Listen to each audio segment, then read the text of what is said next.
Saya lupa lagi.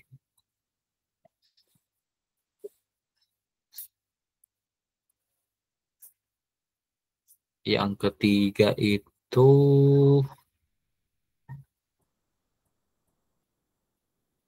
ya soal eksplorasi panas buminya secara umum ya. Jadi ada 3 materi segaris besar yang akan kita bahas dengan saya. Ya, sisanya nanti adalah pemberian tugas, penugasan untuk mini project dan juga pekerjaan mini project lihat. Ya. Kemudian, oke, kalau gitu kita langsung saja masuk ke materi ya.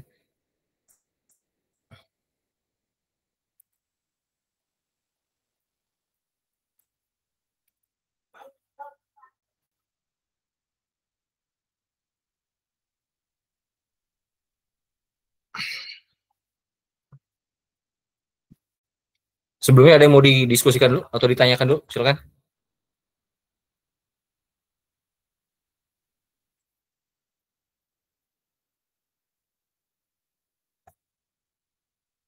Tidak ada ya, saya anggap. Oh, ada, silakan.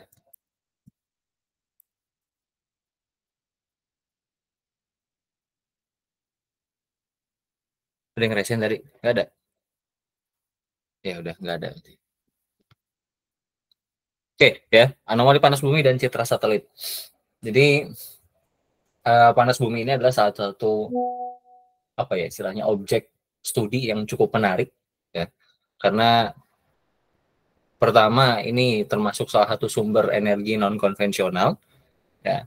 Jadi sebagaimana kita tahu kan sumber energi yang konvensional itu biasanya berbasis fosil ya, misalkan batu bara, migas yang sekarang lebih dominan dipakai itu ya.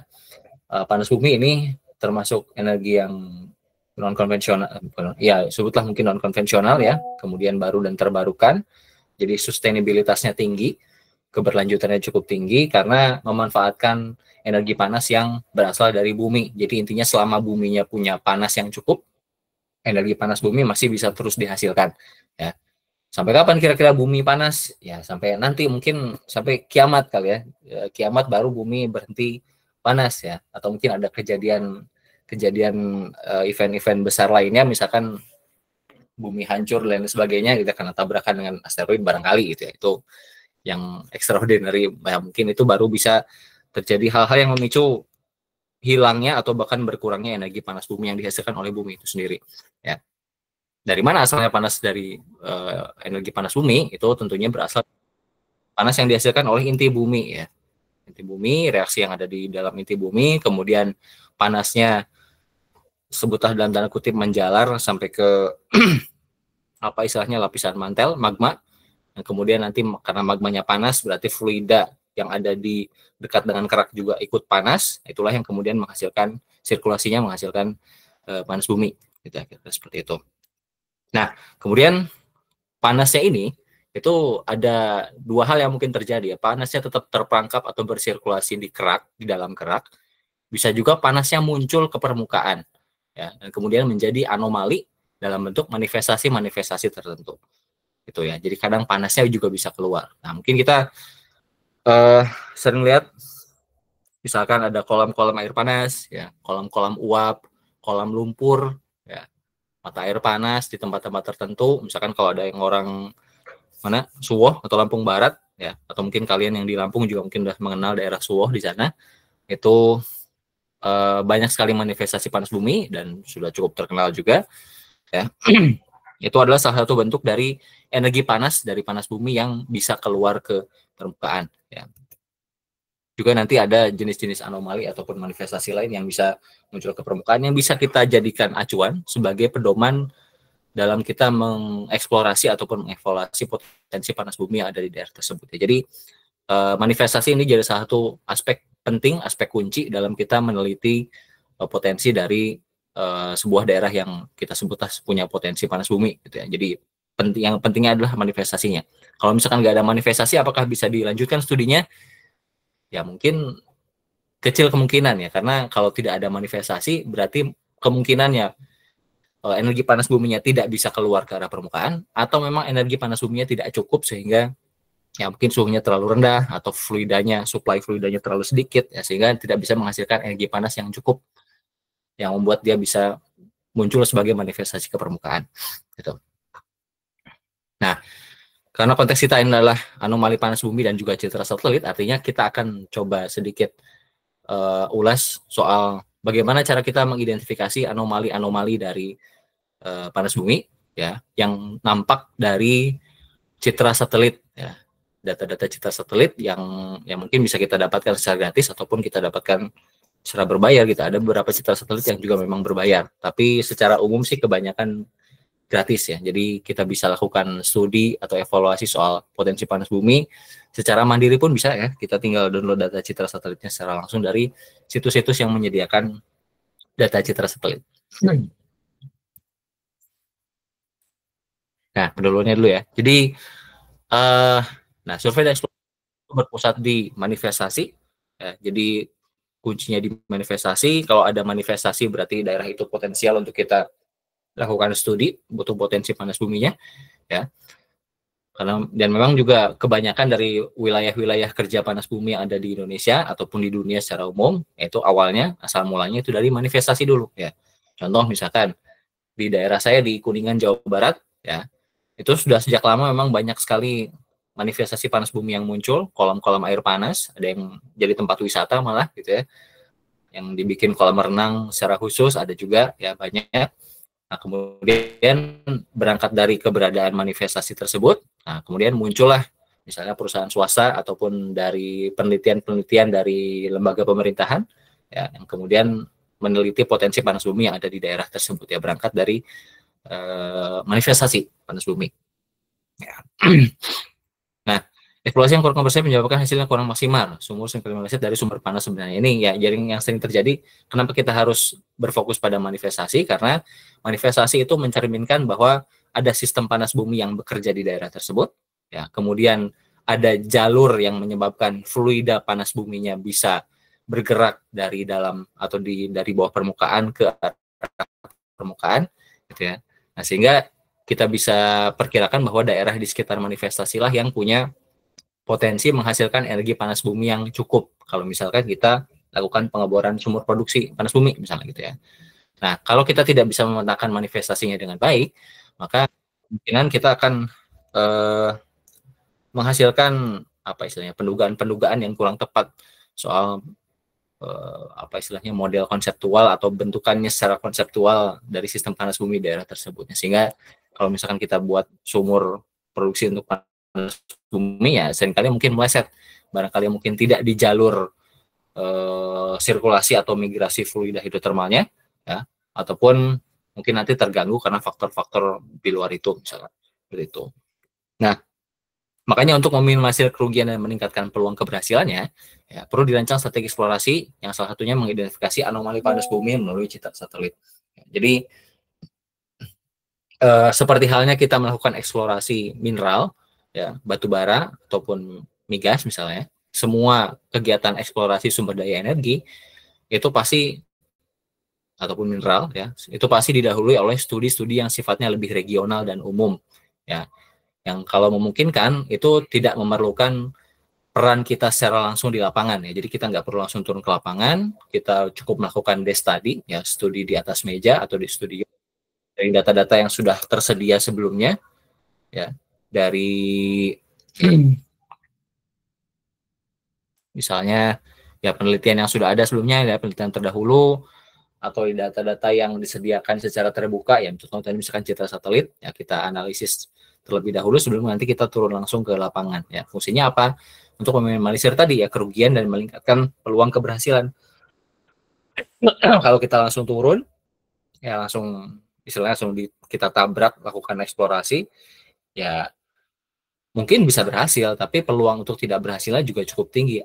Resikonya juga bahkan mungkin akan lebih tinggi karena kita asal langsung masuk untuk eksplorasi. Tapi kalau kita lakukan studi secara umumnya terlebih dahulu, mengidentifikasi daerah-daerah yang mungkin menjadi target eksplorasi lanjutan ya yang lebih detail, nah kita bisa istilahnya mereduksi daerah-daerah yang mungkin tidak potensial, mana yang potensial, sehingga kita bisa fokuskan kegiatan eksplorasi kita di titik-titik tertentu tersebut yang kita sudah rancang gitu ya, yang sudah kita rencanakan. Nah, sehingga nanti kita bisa meminimalisir peluang kegagalannya ya. resiko yang mungkin timbul. Ya. Meskipun resiko akan selalu ada, tapi ya tugas kita sebagai istilahnya sebagai orang yang mengerti soal kebumian, ilmu kebumian, dan juga sebagai engineer adalah meminimalisir kerugian ya. Jadi meminimalisir kerugian dan juga meminimalisir risiko dari ketidakberhasilan, mau risiko teknis ataupun risiko ekonomis yang mungkin muncul di situ. Nah, sekarang kita masuk ke citra satelit ya. Jadi citra satelit ini kan gambaran permukaan bumi dari atas ya. Ada juga kita kenal hal yang sama yang mirip adalah foto udara. Nah, meskipun sama-sama kenampakan bumi dari atas ya, citra satelit dan juga foto udara ini adalah dua hal yang berbeda. Nah, kira-kira apa perbedaannya? Citra satelit dan juga foto udara. Ada yang tahu?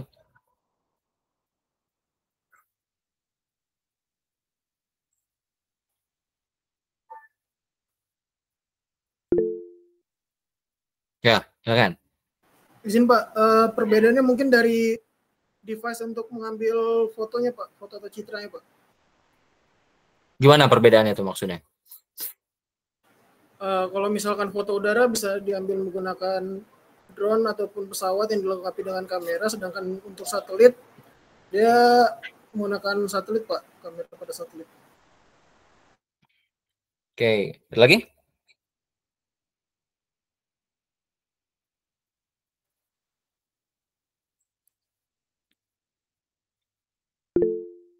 Ya, silakan. Izin Pak, kalau menurut saya perbedaannya kalau citra satelit itu dia lebih mencakup lebih luas Pak daerahnya, sedangkan kalau dari foto udara itu nggak bisa mencakup secara luas Pak.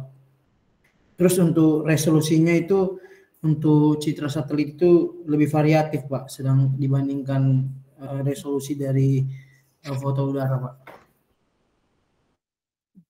Oke, beberapa poin tadi ya. Jadi kalau secara harfiah namanya citra satelit, jelas berarti kita dapatkan datanya dari satelit atau kita dapatkan dari sensor yang dipasang di satelit yang mengorbit mengorbit bumi ya lah. Di beberapa satelit itu yang menamakan dengan citra satelit. Kalau misalnya foto udara, itu ya berarti biasanya kita dapatkan dari foto secara langsung terhadap permukaan bumi ya, dari wahana-wahana yang biasanya terbang ya di atmosfer bumi, misalkan tadi kayak drone atau pesawat ya. Kalau zaman dulu bumi pakai pesawat ya. Kalau sekarang bisa kita gunakan drone untuk melakukan foto udara. Jadi kalau misalkan kalian mendapatkan foto istilahnya ortofoto dari drone ya, mungkin kalau yang di tambang itu sekarang mulai banyak yang pakai image, maksudnya pengambilan gambar secara langsung dari drone gitu ya, untuk survei kemajuan tambang harian, mingguan ataupun di periode tertentu itu biasa pakai drone. Nah, itu yang kalian dapatkan fotonya itu adalah foto udara ya. Meskipun nanti beberapa drone juga itu dilengkapi dengan sensor yang memungkinkan ngambil foto udara, tapi juga kemudian bikin elevasi digital dari model digital dari elevasinya atau DEM ya, atau DTM. Itu juga bisa memungkinkan. Jadi ada dua produk yang mungkin nanti bisa dihasilkan dari foto dengan drone ya. Nah, kalau citra satelit berarti pakai satelit yang mengudara atau yang mengorbit di sekitar bumi ya. Nah, apakah semua satelit itu bisa digunakan untuk mendapatkan citra satelit? Ya ternyata tidak juga aja. Jadi cuma ada beberapa satelit saja yang diperuntukkan khusus memang untuk mengambil citra dari permukaan bumi ya. Salah satunya adalah satelit Landsat ya, punyanya USGS dan juga NASA ya. Jadi itu salah satu yang jadi sumber utama data citra satelit yang biasa kita gunakan untuk berbagai macam keperluan ya, mau itu panas bumi secara khusus sesuai dengan yang kita bahas sekarang, ataupun untuk keperluan lain misalkan eksplorasi mineral ya, atau nanti untuk perencanaan wilayah dan lain sebagainya, itu juga bisa digunakan. Ataupun nanti di tempat lain misalkan di Eropa juga punya satelit sendiri yang dia menyediakan datanya yang tersendiri ya, itu seperti itu. Dan apa istilahnya teknologi seperti halnya dengan foto udara tadi misalkan ya, awalnya pakai pesawat, kemudian sekarang pakai drone dan seterusnya. Nah, citra satelit juga terus berkembang dari dulu ya. Awalnya mungkin kalau kita kenal citra satelit biasanya yang pakai Landsat ya, paling umum kita gunakan Landsat. Nah, Landsat ini kan terus berkembang dari generasi pertama, kemudian dari sampai sekarang yang paling sering digunakan generasi ke-7, 8, dan juga 9. Ya. OTW mungkin Landsat 10 ya, tapi belum tahu rilisnya kapan. Ya, sekarang sudah mulai banyak studi yang menggunakan Landsat 9 karena memang baru keluar, 8 juga masih dipakai ya. 8 9 sebetulnya sama karena memang dua-duanya pakai dua-duanya pakai sensor yang sama, pakai apa istilahnya? Sensor untuk terrain atau misalkan untuk mendeteksi permukaan dan untuk mendeteksi thermal, ya, sensor yang digunakan itu sama, cuma perbedaannya ada di resolusi spasialnya saja gitu. Ya, makanya masih banyak yang pakai Landsat 8. 7 juga sebetulnya masih dipakai, cuma memang ada gap gap data yang resolusi spasialnya itu terlalu kasar ya, terlalu besar, jadi kurang detail. Ya, di Landsat 8 dan 9 itu bisa diatasi. Dan 9 bahkan istilahnya siklus mengitari orbitnya itu lebih singkat daripada Landsat 8 ya. Kalau Landsat 9 kalau nggak salah itu sekitar 9 sampai 10 hari. Kalau Landsat 7 dan 8 itu masih sekitar 14 sampai 16 hari. Gitu. Jadi lebih istilahnya lebih terkini datanya, lebih baru kalau di Landsat 9. Nah, itu perbedaan ya citra satelit dan juga foto udara antara satelit dan juga wahana yang terbang di atmosfer. Nah, terus kemudian kalau foto udara, karena kita gunakan wahana yang terbang di atmosfer dengan ketinggian yang lebih rendah dibandingkan dengan citra satelit, otomatis nanti cakupan wilayahnya di foto udara itu lebih kecil dibandingkan dengan citra satelit. Konsekuensinya, foto udara berarti kemungkinan kita akan mendapatkan resolusi spasial yang lebih besar. Ya, datanya mungkin lebih besar, mungkin sampai beberapa belas atau puluh gigabyte ya kalau kita processing. Kalau citra satelit, karena luas cakupannya, berarti resolusi spasialnya akan jadi lebih kasar, ya lebih kecil, ya sehingga nanti mungkin datanya yang kita peroleh dari, kalau misalkan kita download Landsat gitu ya, satu bandnya mungkin sekitar 1 giga, jadi total mungkin sekitar ya 10 sampai belasan gigabyte lah, nggak akan sebesar foto udara yang memang cukup detail dan resolusinya lebih baik gitu. Nah, untuk eksplorasi dan juga evaluasi panas bumi itu biasanya kita gunakan citra satelit ya. Ini dirasa cukup karena memang studi yang kita lakukan dengan menggunakan citra satelit itu biasanya studi yang sifatnya lebih regional. Nah, sedangkan untuk nanti yang lebih detail ya, untuk pengembangan wilayah, perencanaan, instalasi dan lain sebagainya, nah itu biasanya pakai foto udara ya untuk studi yang lebih detail. Nah, kemudian anomali anomali panas bumi ya. Anomali itu secara harfiah ya berarti keadaan menyimpang, keanehan ya, yang hal-hal yang tidak seperti biasanya. Kemudian kalau dalam konteks panas bumi, anomali yang dimaksud adalah anomali dalam hal kondisi geologi, fisika dan juga kimia. Ya, misalkan ada batuan yang kalau di panas bumi kan kita butuh intrusi batuan beku ya, batuan panas. Misalkan ada intrusi batuan beku ya. Kalau secara fisikanya berarti mungkin suhunya yang lebih tinggi daripada kondisi sekitarnya ya, atau kimia, misalkan kimia air tanahnya ya di satu lokasi lebih tinggi Cl-nya atau H2SO4-nya dibandingkan dengan air tanah di daerah sekitarnya misalkan gitu ya. Nah, itu termasuk anomali yang dimaksud dalam konteks panas bumi ya. Nah, ini sebagai contoh anomali beralterasi hidrotermal sebagai hasil reaksi fluida hidrotermal dengan batuan. Anomali temperatur permukaan, kemudian anomali kimia pada air tanah di wilayah prospek panas bumi. Jadi anomali-anomali yang dimaksud itu adalah ini ya, geologi, fisika, dan juga kimia. Nah, sedangkan untuk analisis citra satelit yang memang kita gunakan untuk menangkap anomali-anomali tersebut, ya, itu biasanya digunakan untuk mempercepat proses reconnaissance atau tinjauan awal, tinjauan umum di daerah dengan data yang terbatas, ya mungkin daerahnya daerah remote, ya. Jadi vegetasinya lebat atau misalkan masih sangat sedikit pemukiman, perkampungan, sehingga sulit sekali kita akses ke daerah tersebut ya lewat darat misalnya sulit, jadi kita pakai citra satelit. Atau daerahnya jauh, misalkan kita posisinya di Lampung, tapi kita mau disuruh mengkaji daerah yang ada di Sulawesi Utara misalkan, itu kan cukup jauh ya. Jadi sebagai panduan awal kita, itu kita harus melakukan analisis dari citra satelit dulu. Kemudian untuk identifikasi awal jenis batuan, struktur geologi, alterasi hidrotermal, anomali temperatur permukaan. Itu juga bisa dilakukan dengan Landsat ya.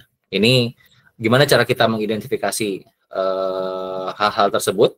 Itu biasanya kita menggunakan konfigurasi atau rasio dari band ya, dari image atau dari citra yang dihasilkan dari Landsat tadi ya. Jadi Landsat itu terdiri dari beberapa band atau beberapa lapisan dengan panjang frekuensi tertentu ya di masing-masing band. Nanti image dengan panjang gelombang ya atau dengan frekuensi yang berbeda-beda itu kita kombinasikan sehingga mendapatkan citra dengan kombinasi warna pada rentang frekuensi atau panjang gelombang tertentu. Jadi nanti kita bisa identifikasi jadi apa, misalkan jenis batuan apa atau alterasi hidrotermal apa dan sebagainya, ataupun anomali temperatur permukaan. Kemudian kita juga bisa mengidentifikasi geological hazard ya, jadi keberadaan potensi bencana geologi. Kalau di panas bumi itu biasanya berhubungan dengan gunung api, ya mau aktif biasanya gunung api aktif. Kalau gunung api aktif berarti yang mungkin terjadi ya geological hazard yang mungkin terjadi adalah longsor, ya gerakan tanah, banjir. Ya banjirnya bukan dalam artian banjir kayak di Lampung ya, jadi banjir bandang, ya banjir yang cepat turun dari lereng, atau misalkan hal-hal lain seperti letusan gunung api radiusnya sampai berapa ya, banjir lahar mungkin yang bisa jadi terjadi ya kalau gunungnya meletus dan lain sebagainya, itu bisa diidentifikasi atau dianalisis lewat citra satelit. Dan juga kemudian untuk perencanaan proyek ya, jadi kalau proyeknya lanjut potensinya oke nih ya, kita mau lanjutkan, nah perencanaannya mau kemana arahnya, instalasinya kemana, apakah nanti perlu akses jalannya kemana ya, itu bisa direncanakan dari citra satelit ataupun nanti dibantu dengan foto udara yang sifatnya lebih lokal dan lebih detail.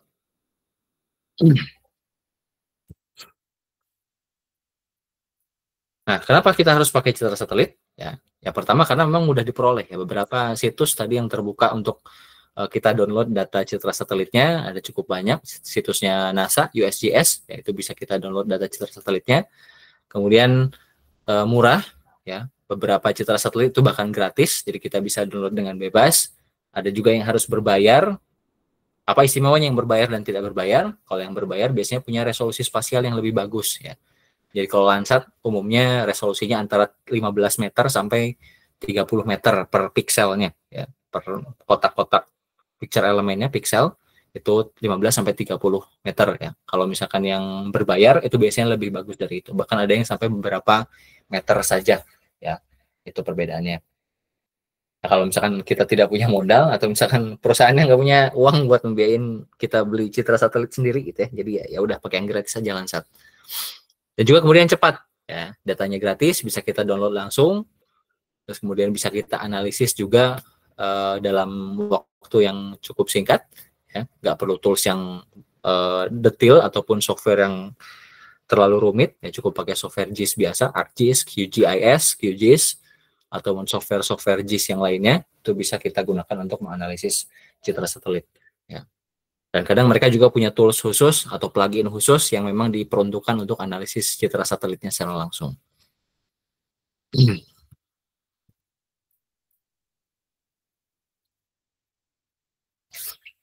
Nah, kalau untuk citra satelitnya sendiri ya, kita tahu tadi citra satelit itu gambarnya, ya image-nya itu diperoleh dari sensor yang dipasang di satelit, ya.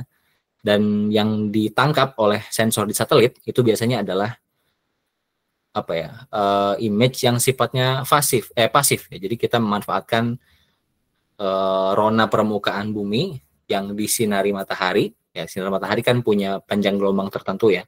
Kemudian dipantulkan dari permukaan bumi atau objek-objek di permukaan bumi ke sensor yang ada di satelit, kemudian itulah yang ditangkap oleh sensor di satelit ya. Kemudian dari sensor di satelit datanya diinputkan ke stasiun yang ada di bumi, kemudian diolah sehingga bisa menghasilkan citra satelit ya dengan berbagai spesifikasi dan untuk keperluan yang beda-beda juga gitu ya. Ya biasanya kalau skema seperti ini ya yang bisa kita dapatkan adalah data Landsat ya. Kalau data Landsat biasanya dari sensor yang ada di satelit kemudian di stasiun bumi dibagi ke dalam beberapa band terpisah ya. Kemudian nanti untuk analisisnya diserahkan ke usernya masing-masing sesuai dengan keperluannya. Nah, masing-masing band ya atau masing-masing lapisan di dalam Landsat ya itu punya image yang didasarkan pada panjang gelombang tertentu yang beda-beda ya. Biasanya kalau kita Landsat ini dia ada di sini ya, kisaran visible light ya. Biasanya di sekitar sini antara berapa nih? Zoom dulu ya. 10/10 Hz frekuensinya ya. Sampai di bawah ultraviolet yang nggak kelihatan ya. Jadi memang di ranah yang visible light yang masih bisa kita lihat dengan mata telanjang gitu. Nah, citra satelit yang umumnya digunakan itu adalah Landsat 7 ITM+, Landsat 8 ataupun 9 ya. 8-9 itu punya sensor yang sama, OLI dan TRIS ya. Jadi thermal infrared sensornya masih sama dan juga terrain infrared sensornya juga masih sama ya. Kemudian selain dari Landsat ya, yang biasa digunakan juga untuk menjadi pelengkap dalam analisis anomali untuk dalam konteksnya di analisis di panas bumi ya, potensi panas bumi, itu biasa kita gunakan juga digital elevation model DEM ya, atau kalau di versi nasionalnya Indonesia itu punya DEMNAS ya, DEM nasional yang sebetulnya merupakan gabungan dari beberapa citra sejenis yang mirip digital elevation model juga digabungkan sehingga kita bisa mendapatkan digital elevation model yang lebih detail ya dengan resolusi spasial yang lebih baik. Itu sebenarnya DEMNAS ya. Atau misalkan kita bisa pakai jenis citra yang lain, misalkan Sentinel ya, Asterdem dan lain sebagainya, itu bisa kita pakai ya. Tapi dengan DEM ataupun DEMNAS itu juga sudah cukup ya. Apalagi di DEMNAS ini resolusinya cukup bagus ya. Jadi satu pikselnya itu sekitar 8, sekian meter ya. Jadi memang cukup bagus kalau mau kita gunakan DEMNAS ini ya, dibandingkan dengan DEM yang resolusi spasialnya sekitar 30 meter ya, cukup jauh memang itu. Apalagi gratis ya DEMNAS. Jadi udah disediakan oleh negara, yang kita tahu penyelenggaraan negara atau program negara itu pakai uang pajak kita juga ya. Jadi kita manfaatkanlah apa yang sudah kita berikan ke negara ya, pakailah DEMNAS itu. Itu lebih istilahnya timbal baliknya lebih terasa ya dibandingkan kalau kita pakai yang lainnya. Karena memang juga spesifikasinya lebih bagus yang DEMNAS. Sampai sini ada yang mau tanya?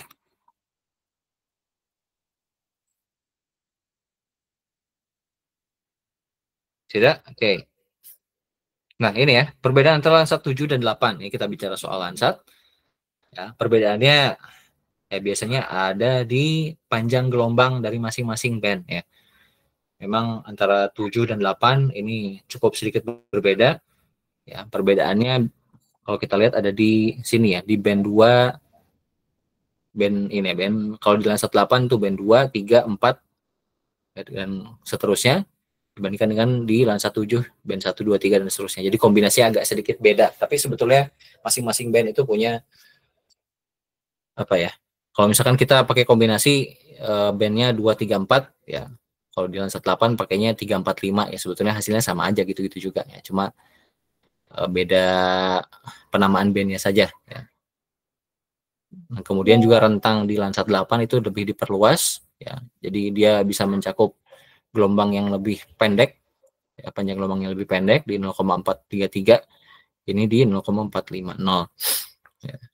Juga kalau di Landsat 8 dan juga 9 itu punya band thermal yang ini ya, ada dua band thermal. Jadi bisa kalau misalkan kita analisis anomali panas, anomali suhu di permukaan, itu kita bisa mendapatkan hasil yang lebih bagus karena ada dua band thermal yang bisa kita gunakan.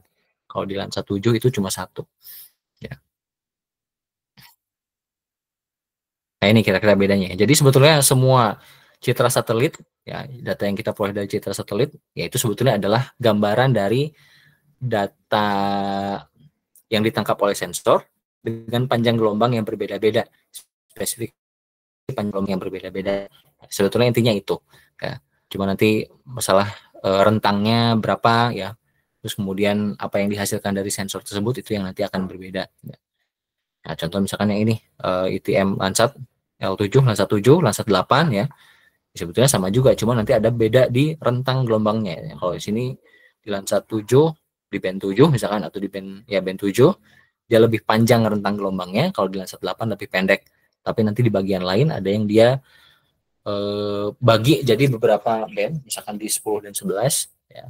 Kenapa dibagi dua? Karena bisa memberikan informasi yang lebih detail kalau misalkan kita bagi jadi dua band yang berbeda gitu. Nah, ini Demnas ya. Bisa kita download di websitenya BIG, Badan Informasi Geospasial. Istimewanya adalah dia punya resolusi 0,27 arcsekon atau sekitar 8 meter ya. Tapi ternyata yang 8 meter ini tidak mencakup semua daerah di Indonesia ya. Jadi ada beberapa daerah yang agak kurang detail, resolusinya nggak sampai 8 meter ya. Tapi kalau daerah-daerah yang mungkin sudah cukup ramai orang, misalkan di Sumatera ya, di Jawa, Sulawesi ataupun Kalimantan, itu resolusinya sudah cukup bagus. Tuh.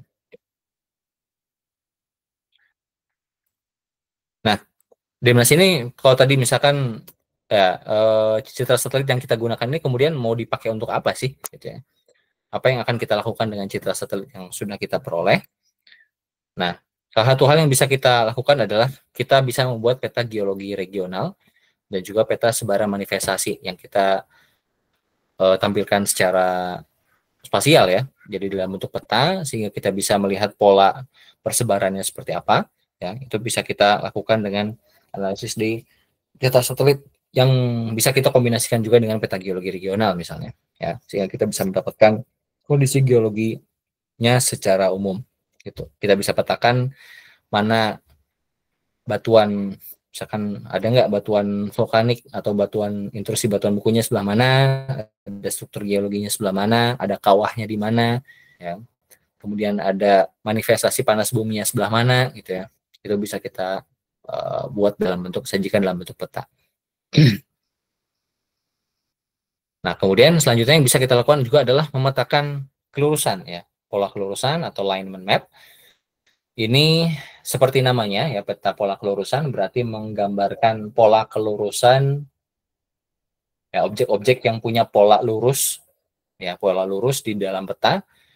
Itu nanti kita tandai kelurusannya ke arah mana ya, kemudian kita benar ditandai ya. Kemudian nanti setelah itu kita petakan ya mana daerah yang punya kelurusan yang lebih rapat, yang lebih banyak, dan mana daerah yang punya kelurusan yang lebih sedikit ya, yang lebih renggang.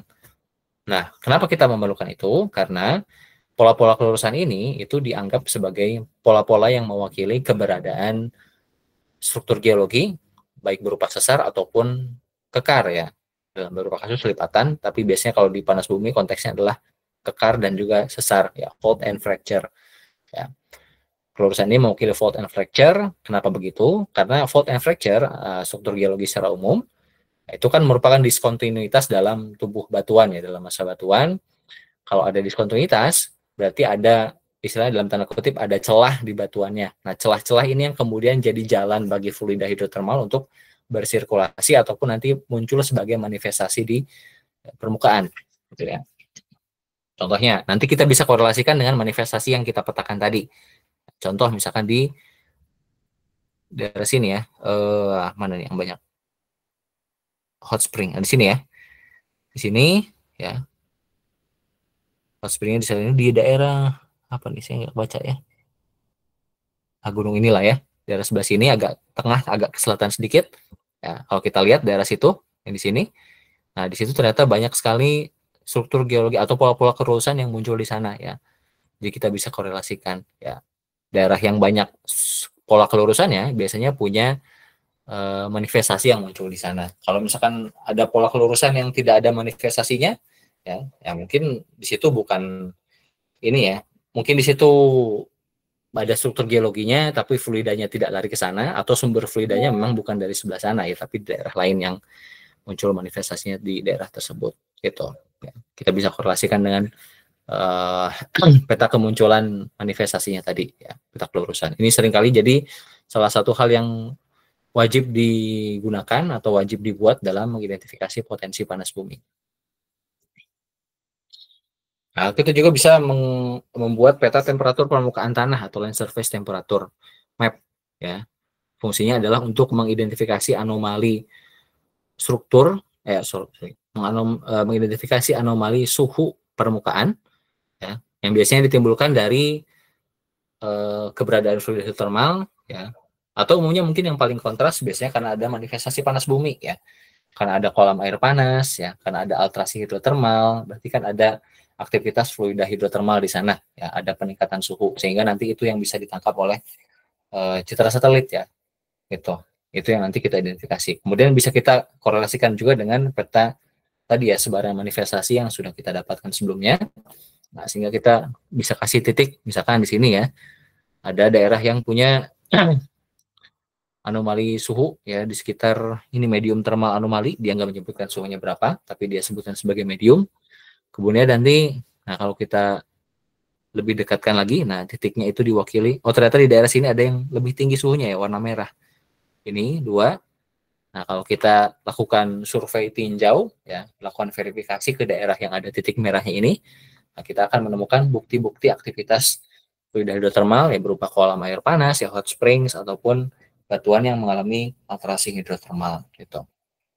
Ya, jadi prosesnya biasanya gitu, kita lakukan identifikasi dulu di secara satelit, ya, lakukan analisis, identifikasi mana daerah yang mungkin perlu kita datangi secara langsung ya, sehingga kerja kita bisa efektif di lapangan.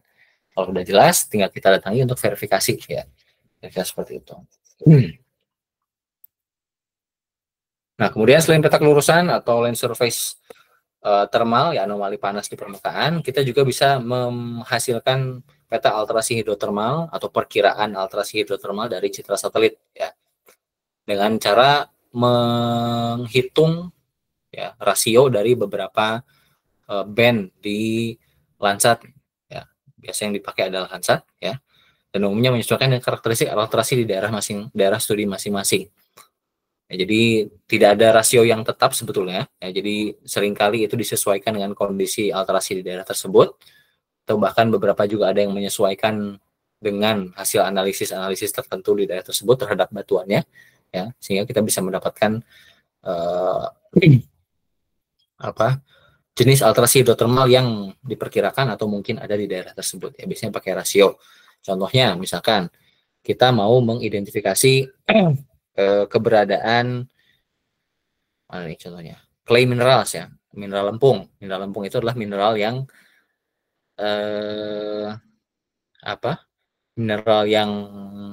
hidrosilikat ya, jadi dia punya kandungan airnya cukup tinggi ya, kayak lempung lah ya, kaulinit misalkan ya, morilonit, dikit dan lain sebagainya.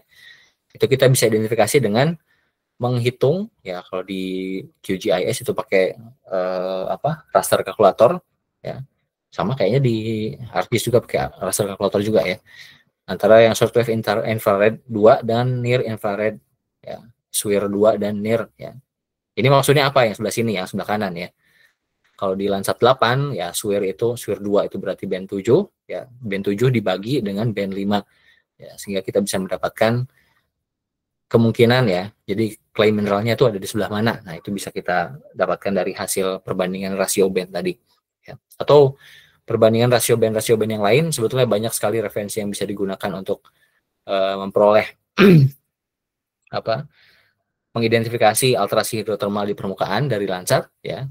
Ada banyak, silakan bisa kalian cari di jurnal-jurnal ya, ada ya banyak lah ini ya, banyak mulai yang di Indonesia, di luar Indonesia juga banyak yang bisa kalian gunakan ya. Dan biasanya itu tadi memanfaatkan dari perbedaan panjang gelombang dari masing-masing band sini ya, jadi dihitung, kemudian nanti kita bisa memperoleh perkiraan, nah, ada nggak alterasi di situ, ada nggak mineral hasil alterasi hidrotermal di daerah tersebut gitu. Contohnya ini, kalau ini sebetulnya konteksnya untuk ini ya, mineralisasi sebetulnya. Ini skripsinya Fahreza Anarta ya. Dia mengidentifikasi sebaran alterasi hidrotermal di daerah Aceh. Konsepnya sebetulnya sama dengan panas bumi juga ya, cuma ini bedanya di mineral, tapi secara teknis sama pengerjaannya ya. Dari kombinasi band, rasio band itu kita bisa mendapatkan daerah yang diperkirakan ada alterasi hidrotermal yang warnanya agak sedikit orange sebelah sini ya. Nah, daerah situ kalau konteksnya di panas bumi ya, daerah sini bisa kita deliniasi sebagai daerah yang ada potensi ini ya, potensi geotermal, potensi panas bumi atau potensi keberadaan manifestasi panas bumi daerah sebelah sini gitu ya. Kalau konteksnya mineral berarti dari situ daerah yang potensi untuk kita lakukan eksplorasi lanjutan misalnya seperti itu. Jadi gitu. Jadi kita sebenarnya fungsi utamanya adalah mengerucutkan daerah studi kita ya, yang semula luas kita analisis lewat citra satelit. Nah, kita kerucutkan di daerah yang lebih sempit sehingga kegiatan eksplorasi ataupun evaluasi kita jadi lebih efektif.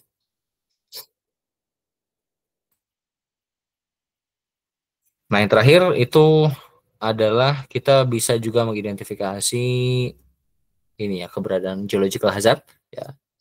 Potensi bencana geologi, kalau di sini di peta ini adalah rock movement hazard map, ya peta gerakan, dia punya rock movement ya, gerakan tanah, gerakan batuan, landslide ya, longsor di daerah-daerah tersebut. Ya, kita tahu daerah gunung api itu banyak sekali potensi longsor ya, karena memang daerahnya lerengnya cukup terjal, curam ya, jarang sekali yang landai. Terus kemudian juga batuannya biasanya batuan vulkanik. Batuan vulkanik itu biasanya tuff, breksi ya, yang sifatnya tidak pejal seperti batuan beku ya. Kalau tidak pejal berarti mudah sekali lapuk dan mudah sekali longsor ya, sehingga itu seringkali perlu kita petakan juga. Nah, kita lihat di sini yang sebelah kiri itu foto udaranya kelihatannya ya. Dipetakan daerah-daerah yang terjadi longsor, yang terbukti proven ada longsor ya, sebelah sini. Kemudian buat interpretasi ya berdasarkan kondisi daerah tersebut, daerah mana yang kemungkinan besar itu punya potensi longsoran juga ya. Dia ditandai dengan ini ya, garis dan gerigi-gerigi. Contohnya misalkan sebelah sini ya. Itu yang kemudian dipetakan. Sehingga dari sini kita bisa mengidentifikasi daerah mana yang sekiranya aman bagi kita untuk lanjutkan kalau misalkan nanti mau dikembangkan proyeknya ya ke langkah yang lebih lanjut ya, memulai produksi dan sebagainya.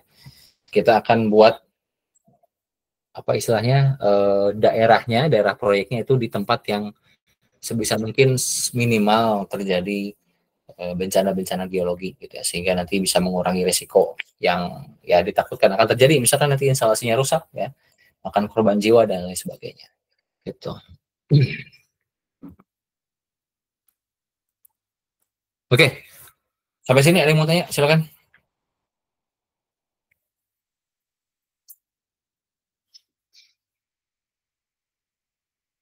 Kalau tugas Pak Edo yang kemarin udah dikumpulkan ya? Sudah, Pak. Nah, yang kalian lakukan kemarin gimana di tugas itu? Itu juga kan? Sama juga pakai band rasio juga kan? Iya, Pak, betul, Pak, pakai band rasio. Ya, gitu, kurang lebih seperti itulah ya. Ya, cukup gampang ya kalau pakai band rasio karena memang kita cukup pakai raster kalkulator saja. Cuma mungkin nanti yang perlu diperhatikan adalah, nah mungkin ini yang sering kali luput ya. Jadi memang metodenya sama pakai band rasio. Cuma yang sebetulnya paling penting adalah bagaimana cara kita memilih citra satelit yang akan kita gunakan, ya. Terutama Landsat. Kita tahu Landsat itu diambil dari satelit, cakupannya luas, dan biasanya dia juga nangkap langsung apa yang terjadi di permukaan. Ya, misalkan ada awan ya dan lain sebagainya, itu biasanya ditangkap juga oleh Landsat ya. Sehingga kalau kemunculan awan itu kan sebetulnya bisa mengganggu ini juga ya, mengganggu hasil interpretasi kita juga ya. Misalkan daerah yang harusnya dia lahannya kering misalkan karena awan itu basah, nah begitu kita analisis dia diidentifikasinya sebagai daerah yang basah yang banyak airnya, itu kan bisa mengganggu hasil analisis kita juga ya. Makanya yang perlu kita perhatikan selain dari metodenya adalah bagaimana cara kita memilih citra satelit yang tepat ya. Kalau bisa yang gangguan awannya itu sangat minimal di daerah studi kita ya, sehingga hasil analisis kita juga bisa maksimal. Kita bisa milih ya tanggalnya mau tanggal berapa, tahunnya tahun kapan, dan tentunya jangan terlalu ke belakang juga ya, jangan terlalu lama datanya karena namanya lahan ya itu pasti cepat sekali berubah kondisinya, apalagi mungkin lahan yang dekat sekali dengan perkampungan itu cepat sekali berubah. Jadi kita harus pakai data yang sedekat mungkin dengan waktu kita sekarang ya. Kemudian tapi yang minim gangguan juga ya, sehingga hasil interpretasi kita bisa maksimal.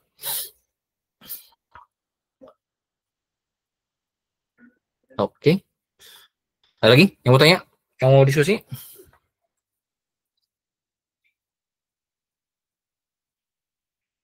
Tidak ada?